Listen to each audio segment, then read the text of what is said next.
ایران نے جنگ کو مستقل طور پر ختم کرنے کے لیے اپنا منصوبہ پاکستان کو پیش کر دیا۔ ایرانی نائب وزیر خارجہ قاسم غریب آبادی کہتے ہیں کہ اب بال امریکہ کی کورٹ میں ہے، امریکہ چاہے تو سفارتکاری کا راستہ اختیار کرے یا پھر محاذ ذرائع کو جاری رکھے۔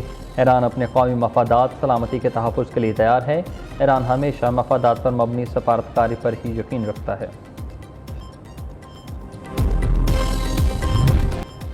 ایران نے امریکہ کے ساتھ مذاکرات کے لیے شرائط نرم کر دی ہیں۔ امریکی اخبار وال سٹریٹ جرنل کا دعویٰ، رپورٹ کے مطابق ایران امریکی بحری ناکہ بندی کے فوری خاتمے کی شرط سے دستبردار۔ ایران 14 نقاطی تجاویز پر امریکہ سے پاکستان میں مذاکرات کرنے پر آمادہ۔ نئی تجاویز کے مطابق جوہری اور میزائل پروگرام بات چیت کا حصہ نہیں ہوگا۔ امریکی پابندیوں میں نرمی کے بدلے جوہری امور پر بھی گفتگو کی تجویز۔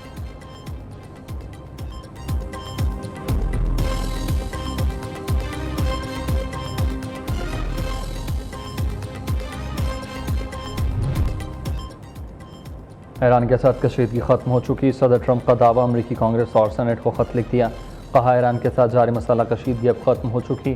امریکی حکومت خطے میں پائیدار امن کے قیام کے لیے کوشاں ہے، اس کے باوجود جنگ جاری رہنے کا امکان بھی موجود۔ وائٹ ہاؤس نے بھی عارضی جنگ بندی کی مدت کا تعین نہ ہونے کو جنگ کا خاتمہ قرار دے دیا۔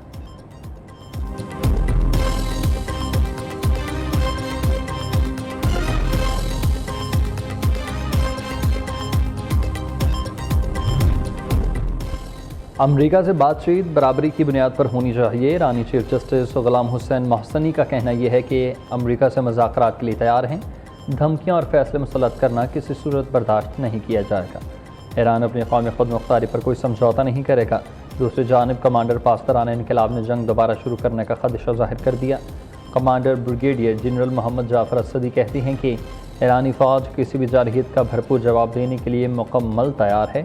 جنگ دوبارہ ہوئی تو دشمن کو زیادہ اچھا سبق سکھائیں گے۔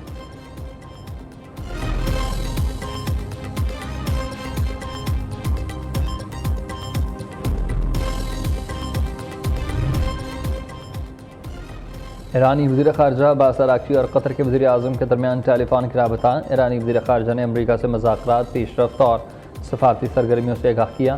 قطر کے وزیر اعظم کا کہنا تھا کہ مذاکراتی عمل کو آگے بڑھانے اور کشیدگی میں کمی کے لیے مثبت کردار ادا کریں گے۔ آبنائے ہرمز کو مکمل کھولنا چاہیے تاکہ تجارتی سرگرمیاں بحال ہوں۔ دوبارہ کشیدگی سے خطے کو نقصان پہنچ سکتا ہے۔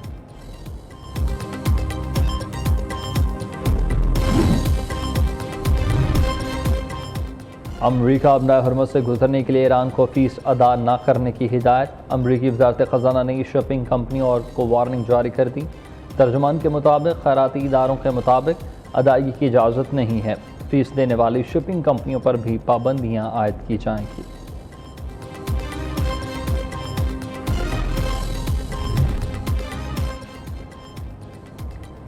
چین نے چینی آئل ریفائنریز پر لگائی گئی امریکی پابندیوں کو مسترد کر دیا۔ کمپنیوں کو امریکہ کی پابندیوں پر عمل نہ کرنے کی ہدایت۔ چینی وزارت تجارت کا کہنا ہے کہ امریکی پابندیاں بین الاقوامی قوانین کی خلاف ورزی ہیں۔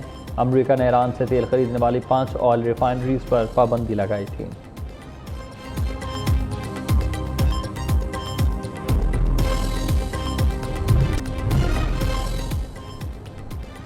Chairman P C B Mohsin Naqvi کی زیر صدارت خصوصی اجلاس HPL-PSL کے فائنل کے لیے انتظامات کا خصوصی اور تفصیلی جائزہ۔ شائقین کو شام 6 بجے تک اسٹیڈیم میں پہنچنے کی ہدایت۔ دوسری طرف وزیر اعظم شہباز شریف سے وزیر داخلہ محسن نقوی کی ملاقات۔ PSL فائنل میں سیکیورٹی اور دیگر انتظامات پر بریفنگ۔ وزیر اعظم نے فائنل میچ کے لیے بہترین انتظامات کی ہدایت کر دی۔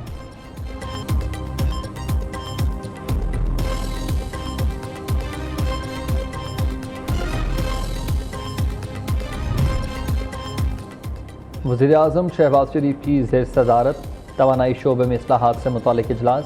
بجلی کی صنعت اور گھریلو صارفین کے لیے سہولیات کے لیے اقدامات اور لائن لاسز میں کمی اور نرخوں میں استحکام کی ہدایت۔ وزیر اعظم کا توانائی کے شعبے میں جدید ٹیکنالوجی کے استعمال کے فروغ اور بلوں کی ادائیگی میں آسانی کے لیے ڈیجیٹل سہولیات کے فروغ پر زور۔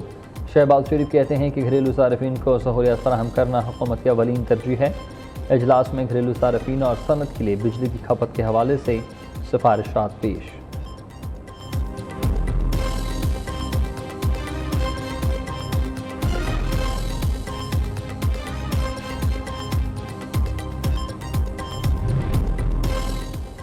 وزیر اعلیٰ پنجاب نے گجرانوالہ ماس ٹرانزٹ سسٹم کے ڈیزائن کی منظوری دے دی۔ مریم نواز کا شہر کے ہر علاقے کو فیڈرل بسز کے ذریعے میٹرو ٹرین سے منسلک کرنے کا حکم۔ ٹریفک کی آسانی کے لیے گجرانوالہ ماس ٹرانزٹ سسٹم میں 2 ٹنل سیکشن بنانے کا فیصلہ۔ 17 سے 19 کلومیٹر گجرانوالہ ماس ٹرانزٹ ٹرین انڈر گراؤنڈ گزارنے کی اصولی منظوری۔ ہر اسٹیشن پر ڈیپو پر سولر سسٹم بھی لگایا جائے گا۔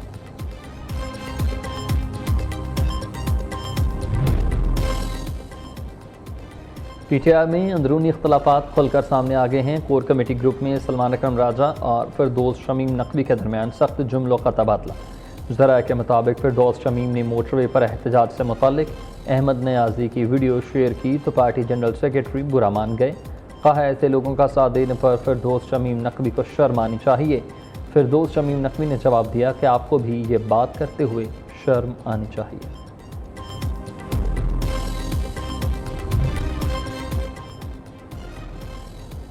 پاک روس تعلقات کے 78 سال مکمل۔ ماسکو کا پاکستان کے ساتھ باہمی مفاد پر مبنی شراکت داری کو مزید وسعت دینے کا عزم۔ دونوں ممالک کے درمیان 2 طرفہ تجارت $1 ارب سے تجاویز کر گئی۔ روس کی وزارت خارجہ کا کہنا یہ ہے کہ پاکستان میں انسولین کی تیاری کے لیے پاک روس مشترکہ منصوبے کا جلد آغاز ہوگا۔ پاکستانی طلباء کے لیے 152 تعلیمی وظائف کا اعلان۔ سلامتی کے چیلنجز سے نمٹنے کے لیے مشترکہ کوششیں جاری رکھنے کا امادہ۔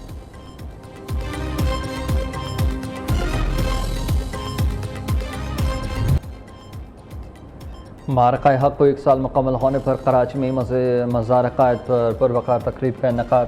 اقلیتی کمیونٹی سماعت مختلف مکاتب فکر سے تعلق رکھنے والی شخصیات کی شرکت۔ مزار قائد پاک فوج اور بنیان المرصوص زندہ آباد کے فلک شگاف نعروں سے گونج اٹھا۔ لاہور میں بھی مزار اقبال پر تقریب کا انعقاد۔ مفخر پاکستان کو شاندار انداز میں خراج عقیدت پیش کیا گیا۔ یونیورسٹی کے طلباء طالبات کی مزار اقبال پر حاضری۔ پھولوں کی چادر چڑھا کر عقیدت اور محبت کا اظہار کیا۔ طلباء نے کلام اقبال پیش کر کے محفل کو گرما دیا۔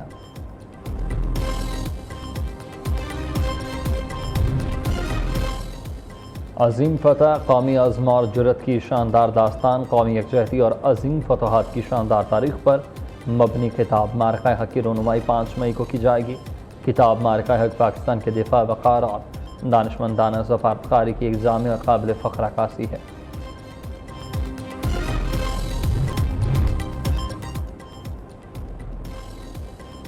اسلام آباد میں آندھی اور گردآلود ہوائیں، مختلف علاقوں میں بادل برس پڑے۔ لاہور کے مختلف علاقوں میں بارش۔ این ڈی ایم اے کی پنجاب کے مختلف علاقوں میں آندھی اور گرج چمک کے ساتھ بارش کی پیشگوئی۔ راولپنڈی، اسلام آباد سمیت شمالی اور وسطی پنجاب میں وقفے وقفے سے بارش متوقع۔ خیبر پختونخوا میں مختلف علاقوں میں بارشوں اور بالائی علاقوں میں برفباری متوقع۔ بالائی اضلاع کے مختلف علاقوں میں گلیشیئرز پھٹنے کا الرٹ جاری۔ آزاد کشمیر میں تیز ہواؤں اور گرج چمک کے ساتھ بادل برسنے کا امکان۔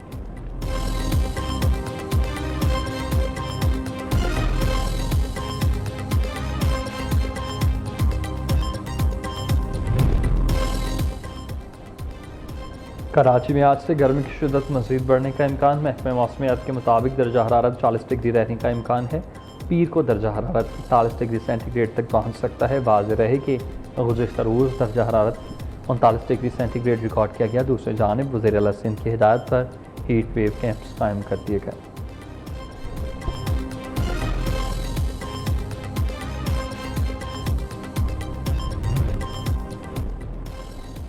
قومی کرکٹ ٹیم بنگلہ دیش کے ساتھ ٹیسٹ سیریز کے لیے ڈھاکہ روانہ ہوئی۔ پاکستان بنگلہ دیش کے ساتھ 2 ٹیسٹ میچز پر مشتمل سیریز کھیلے گا۔ پاکستان اور بنگلہ دیش کے درمیان پہلا ٹیسٹ میچ 8 مئی کو شروع ہوگا۔